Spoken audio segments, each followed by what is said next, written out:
안녕하세요. 오늘 발표를 맡게 된 신정규입니다.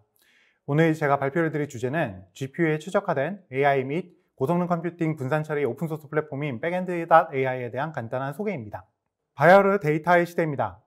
고성능 컴퓨팅과 AI 기술은 굉장히 빠른 속도로 발전하고 있고 그 밑에는 굉장히 빠른 하드웨어의 발달, 소프트웨어 스택의 발달과 함께 인공지능 기술의 발달이 있습니다. 이러한 모든 것들은 거대한 인터넷 자원과 결합하여 빅데이터 컴퓨팅, 클라우드 컴퓨팅, 그 다음에 엑셀러레이션 컴퓨팅을 기반으로 AI가 도입된 다양한 종류의 컴퓨팅 분야의 발전을 가져오고 있습니다. 이는 단순히 소프트웨어만 발전하거나 하드웨어만 발전하는 것이 아닌 하드웨어와 소프트웨어 그리고 연구계가 모두 함께 동시에 상호 영향을 끼치며 진행되고 있는 그 결과물입니다. 특히 이런 하드웨어의 발전과 소프트웨어의 발전은 두 가지가 시너지를 이루며 굉장히 빠른 AI 발달을 가능하게 하고 있는데요. 지금 보고 계신 것은 자연어 처리 분야의 급격한 리소스 사용 증가 추세입니다. 2015년, 2016년, 2017년까지의 머신러닝이 도입된 딥러닝 모델들은 굉장히 많은 자원을 요구했지만 그 요구하는 자원의 양은 2018년과 2019년에 비교하면 세 발의 피일 정도로 굉장히 적은 자원인 걸 보실 수가 있습니다.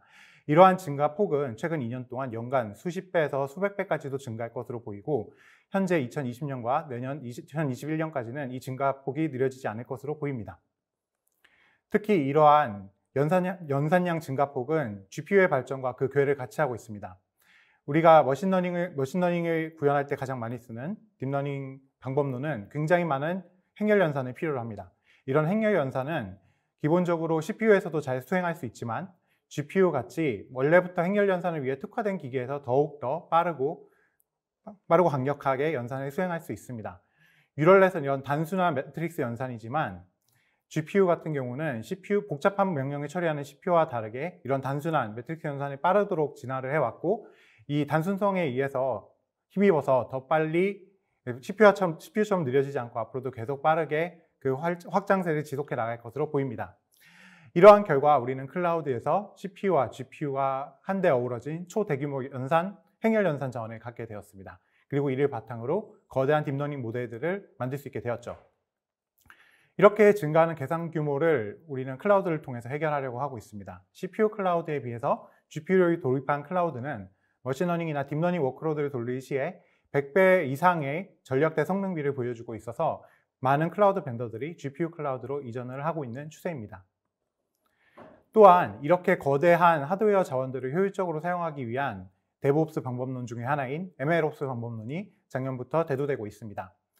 굉장히 다양한 종류의 자원을 사용하면서도 이런 플랫폼을 만드는데 기술적 난이도가 워낙 높기 때문에 이러한 딥러닝 워크로드를 자동화하기 위한 다양한 방법들이 소개가 되고 있고 그런 방법들을 이제 데이터 전처리부터 모델 훈련 그리고 모델 서빙까지의 모든 절차를 일원화하여 할 수 있는 MLOps 플랫폼의 개념이 현재 많이 도입되고 있습니다.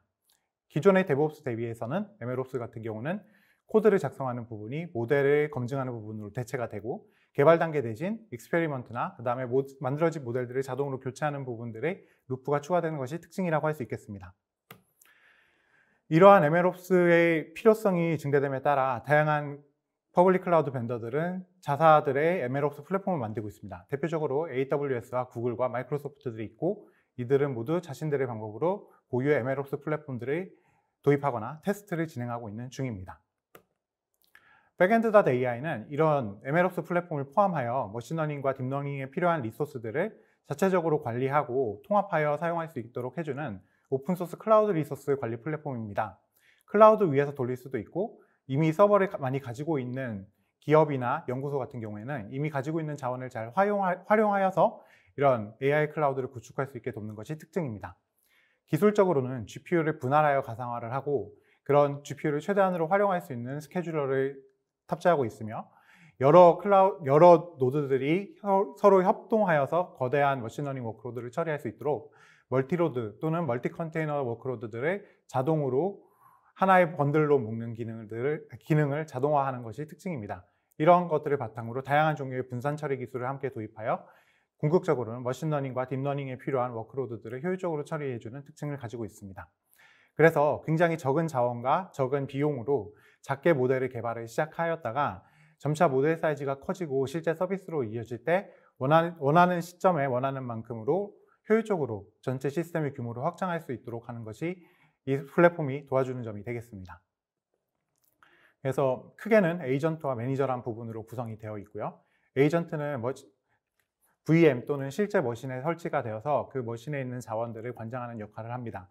그래서 이아스에 설치가 될 수도 있고 또는 VM들 그리고 실제 베어메탈 노드들에 설치가 될 수도 있습니다. 이러한 에이전트들은 매니저가 관리를 하게 되는데 매니저는 에이전트들을 헬스 체크를 담당을 하고 밖에서 어떤 종류의 워크로드 요청이 들어왔을 경우에 특정 에이전트 또는 에이전트들을 묶어서 해당 연산을 배정을 하고 실제로 어떻게 진행되는지 계속 트래킹하는 기능들을 담당을 합니다.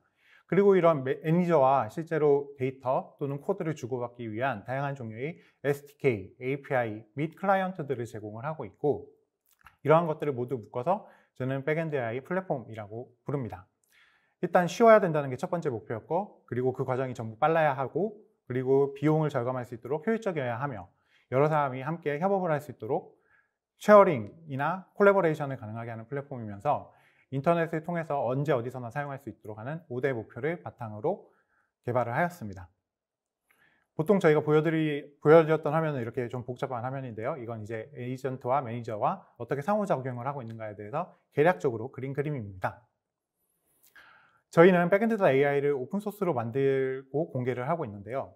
가장 처음부터 오픈소스였던 건 아니었습니다. 하지만 레벨업이라는 회사 자체가 원래 오픈소스를 하던 사람들이 만나서 세웠던 회사이고 그리고 모든 문화가 사실 오픈소스 문화를 그대로 사용을 하고 있습니다. 내부적으로도 GitHub을 기반으로 모든 일들을 처리하고 있고 이슈를 발행하거나 이슈를 결정하거나 심지어 회의를 하는 과정까지도 오픈소스 문화를 그대로 원용하고 있습니다. 오픈소스를 하던 사람들이 모였으니까요. 지금 여기 오른쪽에 보이시는 게 저희가 기여를 하고 있는 오픈소스 기여 목록들의 일부입니다. 저희가 백엔드.ai를 처음 만들 때부터도 이제 코드가 민망하지 않을 정도가 되면 오픈소스를 하자라고 결정을 했었는데요. 그 과정에서 회사적인 측면에서 고려했던 점들이 있습니다. 첫 번째로는 저희가 플랫폼을 아무리 잘 만들어도 국내 시장만으로는 회사가 생존할 수 없을 것이기 때문에 해외 인지도를 확보해보자. 그래서 처음부터 영문으로만 오픈소스를 작성을 하였고 오픈소스로 이제 우리 대신 나가서 홍보를 할 수 있도록 하자라는 걸 첫 번째 목표로 했었고요. 두 번째로는 우리가 무엇을 한다고 설명을 했을 때 저희가 2015년도에 이 플랫폼을 만들면서 겪었던 가장 큰 문제점은 이런 클러스터 기반의 딥러닝 워크로드를 처리하는 플랫폼에 대한 이해도가 굉장히 낮았다는 점이었습니다. 그렇기 때문에 도대체 그게 어떤 식으로 동작하느냐 또는 그게 다른 플랫폼들에 비해서 기술적으로 뛰어난 부분이 어떤 것이냐라고 했을 때 가장 간단하게 보여줄 수 있는 방법은 저희 코드를 모두 공개하는 방법이었고 실제로 저희 코드를 리뷰하다가 저희가 받은 연락들이 굉장히 많은 편입니다. 그런데 이런 것들은 사실 회사적으로 말씀을 드릴 수 있는 내용들이고 사실 저희 입장에서는 이게 가장 자연스러운 방법이었기 때문입니다. 저희 목표 중에 하나가 회사보다 코드가 더 오래가는 회사거든요. 그래서 설사 저희 중에 저희가 나중에 다른 프로젝트를 하게 되고 또는 이 프로젝트가 다른 이름이나 다른 기능들을 갖게 되더라도 그 코드가 자체적인 생명력을 갖게 만들게 하기 위해서 저는 오픈소스화를 선택했습니다. 그래서 2015년 4월에 첫 번째 버전을 이제 프로토타입을 개발하기 시작해서 8월에 공개를 했었고요. 그해 11월에 첫 베타 버전을 내놨는데 이때는 완전한 오픈소스는 아니었습니다. 그리고 그 다음에 11월에 0.9 버전을 내놓으면서 완전히 오픈소스화를 하고 코드베이스 전체를 공개를 하게 되었습니다. 처음 시작할 때는 이제 소르나라는 이름으로 오픈소스를 시작했고요. 곧 이름은 2017년에 들어 백엔드.ai로 개명하게 되었습니다. 그래서 이건 릴리즈 노트를 간단하게 요약을 해본 건데요. 이제 프로젝트 공개는 2015년 중순이었지만 이제 2016년 말까지 좀 오랜 시간을 준비하여 저희가 밖에 내놔도 코드가 좀 부끄럽지 않을 정도가 되었을 때 공개를 하게 됐었고 LGPA 버전 3를 채택을 하고 있습니다. 그리고 클라이언트 쪽은 누구든지 쉽게 개조를 하고 필요에 따라 사용할 수 있도록 MIT 라이선스를 적용하고 있습니다. 그리고 1년 정도 지났을 때 저희가 1.0을 결국 발표를 하게 됐고요. 1.0은 이제 도큐멘테이션과 이제 버추얼 폴더와 PIP 인테그레이션 같이 실제로 0.9 발표 이후에 많은 오픈소스 디벨로퍼나 사용자들이 건의했던 내용들을 담아서 1.0을 내놓게 되었습니다. 그리고 2018년부터는 지속적인 기능 강화와 안정성 강화를 진행을 하고 있고요. 그 다음에 저기 파란색으로 제가 표시해 놓은 부분들은 저희가 2018년과 19년도에 수행했던 R&D 과제를 통해서 이제 개발을 했던 부분들입니다. 주로 GPU 가상화와 이제 다양한 종류의 칩들을 지원하는 기능들이 되겠습니다. 2019년, 2020년에 이르러 다양한 종류의 기능들과 엔터프라이즈 레디에 가까운 안정성을 확보하게 되었고요. 특히 이제 2019년 하반기부터는 엔터프라이즈 버전을 동시에 발표를 함으로써 엔터프라이즈에서 필요한 이중화, 삼중화, 그리고 여러 가지 자사 자원 통합 기능, 그리고 전사원 관리 기능들과 같이 엔터프라이즈에 필요한 기능들을 그 부분은 이제 오픈소스가 아닌 형태로 함께 제공을 하게 되었습니다. 그리고 올해부터는 20.03과 20.09를 릴리즈하면서 실제로 사용자들이 주는 피드백을 다수 반영을 하여서 개발을 하고 있으며 내년과 내후년의 릴리즈를 함께 준비를 하고 있는 중입니다. 이제 크게는 그래서 오픈소스가 주 버전이 되고요. 저희는 이제 오픈소스 버전을 개발하면서 이 오픈소스 버전은 누구든지 가지고 가서 서버팜을 직접 설치하고 개발을 할 수 있는 것이 특징이고, 누구든지 이 오픈소스만으로도 자신의 여러 대의 컴퓨터를 하나의 백엔드의 클러스터로 묶어서 거기서 다양한 종류의 머신러닝 워크로드를 돌릴 수도 있고, 뭐 주피터 노트북 같은 걸로 여러 가지 실험을 하거나 또는 교육을 할 수도 있고, 그 다음에 다수의 새로운 소프트웨어 버전이 나왔을 때 자동 업데이트를 하거나 내가 원하는 라이브러리만 추가로 설치를 하는 등의 모든 기능을 지원하고 있습니다. 그리고 저희는 오픈소스 버전을 기준으로 직접 AWS와 애저, 구글 클라우드를 묶어서 클라우드를 하나 만들어서 서비스를 하고 있고요. 이는 이제 데모의 성격이 현재는 더 짙은데, 이제 큰 모델을 돌린다거나 아니면 하드웨어가 없는 기관들 같은 경우에는 이제 클라우드 비용을 내고서 클라우드를 사용할 수 있도록 똑같은 SDK와 API를 사용해서 사용할 수 있도록 제공을 하고 있습니다. 그리고 이러한 오픈소스와 클라우드 솔루션을 자사나 아니면 자사 기관 안에 내재화하고 싶은 사람들을 위해서, 기관이나 이제 조직들을 위해서 엔터프라이즈 버전을 동시에 제공을 하고 있고요. 그래서 엔터프라이즈는 이제 이런 대규모 기관에 특화된 기능들과 이제 플랫폼 관리 기능들, 굉장히 상세한 로그나 보안 기능들이 포함이 되어 있습니다. 그리고 이 세 가지 모든 버전의 MLOps 기능이 현재 베타 테스팅을 하고 있고요. 이 MLOps 기능은 이제 딥러닝 서비스를 만들거나 대규모 훈련을 할 때 데이터를 처음에 가져오는 것부터 데이터를 처리하고, 그 다음에 그 데이터를 기반으로 머신러닝 모델을 만들고 서비스하고 피드백을 받아서 루프를 계속 돌리는 그런 모든 과정들을 엔드투엔드로 할 수 있는 인터페이스를 제공하는 것을 특징으로 합니다. 그래서 그 엔터프라이즈 안에서의 컴포넌트로 보면은 여기 초록색으로 되어 있는 것이 오픈소스에 해당되는 부분이라고 보시면 되겠습니다. 그리고 물론 이 초록색인 것도 잘 보시면 색깔이 다른데, 뭐 어드민 허브와 이제 GPU 가상화 플러그인 같은 경우는 엔터프라이즈에 포함이 되어 있고, 그다음에 이제 AutoML이나 파이프라인 등은 프로로 따로 만들어서 제공을 하고 있습니다. 그리고 레저버라고 해서 자체적으로 PIP나 이런 뭐 apt 같은 우분투 저장소 또는 파이썬 저장소를 내부 기관에서 운영해야 되는 폐쇄망 환경인 사람들을 위해서 앞에 프로젝트들과 독자적으로 따로 만든 레저버라는 프로젝트를 함께 사용을 해서 제공을 하고 있습니다. 그래서 만일 파이썬 패키지 인덱스가 내부적으로 필요하거나 아니면 우분투 OS를 내부적으로 업데이트를 해야 되지만 네트워크를 사용할 수 없는 경우에는 백엔드.ai 레저버를 통합을 하여서 완전히 갖춰진 내부 환경을 만들 수 있는 것이 특징입니다. 대충 이제 원래 기본적으로는 CLI를 바탕으로 여러 가지 작업을 하게 되는데, 지금 보고 계신 것은 이제 GUI를 보여드린 거고요. 이런 GUI를 통해서 다양한 작업들을 할 수 있고, 만약 지금 해보시고 싶은 분은 바로 클라우드다 백엔드.ai에서 바로 시작을 할 수 있습니다.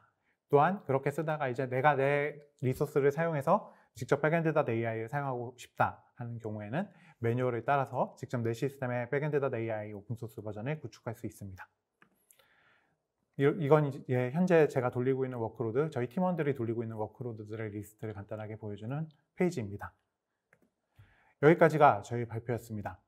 담고 싶은 내용은 더 많았는데 보시다시피 좀 버벅거리기도 했고, 그리고 시간적인 한계도 있기 때문에 더 많은 내용은 아래의 링크를 참조하셔서 궁금하신 내용들을 해결하시면 되겠습니다. 그리고 정말 궁금하신 분들, 더 많은 내용이 궁금하신 분들은 GitHub을 방문하셔서 GitHub에 이슈를 남겨주시거나 또는 홈페이지에 있는 컨택트 이메일 주소로 이메일을 주시면 답변을 드리도록 하겠습니다. 지금까지 들어주셔서 감사합니다.